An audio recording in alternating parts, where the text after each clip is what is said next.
ಎಲ್ಲರಿಗೂ ನಮಸ್ಕಾರ. ಹೋಳಿ ಹುಣ್ಣಿಮೆಯ ಹಾರ್ದಿಕ ಶುಭಾಶಯಗಳು. ತಾಯಿ ಮಹಾಲಕ್ಷ್ಮಿಯನ್ನು ಹುಣ್ಣಿಮೆ ದಿನ ಪೂಜೆ ಮಾಡೋದರಿಂದ ಕಷ್ಟ ಕಾರ್ಪಣ್ಯಗಳು ದೂರವಾಗುತ್ತೆ ಮತ್ತು ಸುಖ ಸಮೃದ್ಧಿಗಳು ನಮ್ಮನ್ನು ಅರಸಿ ಬರ್ತವೆ ಅಂತ ಎಲ್ಲರೂ ಹೇಳ್ತಾರೆ. ಆಕೆಯನ್ನು ಹುಣ್ಣಿಮೆಯ ದಿನ ಪೂಜೆ ಮಾಡೋದರಿಂದ ಸ್ವತಃ ಚಂದ್ರನು ಸಹ ಸಂಪ್ರೀತಿ ಹೊಂದ್ತಾನೆ. ಹಾಗಾಗಿ ತಾಯಿ ಮಹಾಲಕ್ಷ್ಮಿಯನ್ನು ಆ ದಿನ ಪೂಜೆ ಮಾಡ್ತಾರೆ. ಯಾಕಂದರೆ ತಾಯಿ ಮಹಾಲಕ್ಷ್ಮಿಯನ್ನು ಚಂದ್ರನ ಸಹೋದರಿ ಅಂತಲೇ ಸಹಸ್ರನಾಮದಲ್ಲಿ ಅಷ್ಟೋತ್ತರದಲ್ಲಿ ಹೇಳಲಾಗಿದೆ. ಹಾಗಾಗಿ ಆ ದಿನ ಆಕೆಯನ್ನು ಗೌರವ ಆದರಗಳಿಂದ ಪ್ರೀತಿ ಪೂಜೆ ಮಾಡೋದರಿಂದ ಚಂದ್ರನೂ ಕೂಡ ಪ್ರಸನ್ನನಾಗ್ತಾನೆ ಅಂತ ಒಂದು ನಂಬಿಕೆ ಇದೆ. ಶ್ರೀ ಮಹಾಲಕ್ಷ್ಮಿ ಸ್ತೋತ್ರ.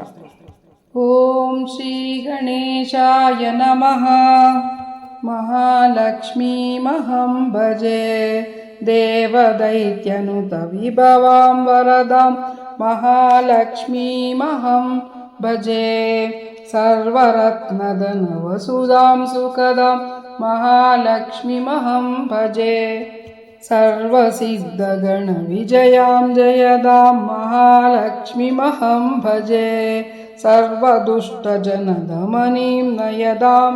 ಮಹಾಲಕ್ಷ್ಮೀಮಹಂ ಭಜೆ ಸರ್ವಪಾಪಹರ ವರದಾಂ ಸುಭಗಾಂ. ಮಹಾಲಕ್ಷ್ಮೀಮಹಂ ಭಜೆ ಆದಿಮಧ್ಯಾಂತರಹಿತಾಂ ವಿರಳಾಂ.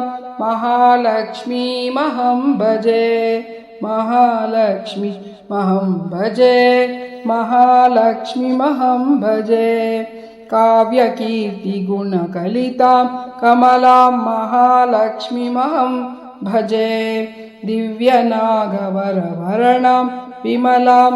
ಮಹಾಲಕ್ಷ್ಮೀಮಹಂ ಭಜೆ ಸೌಮ್ಯಲೋಕಮತಿ ಸುಚರಾಂ ವರದಾಂ. ಮಹಾಲಕ್ಷ್ಮೀಮಹಂ ಭಜೆ ಸೌಮ್ಯಲೋಕಮತಿ ಸುಚರಾಂ ಸರಳಾಂ.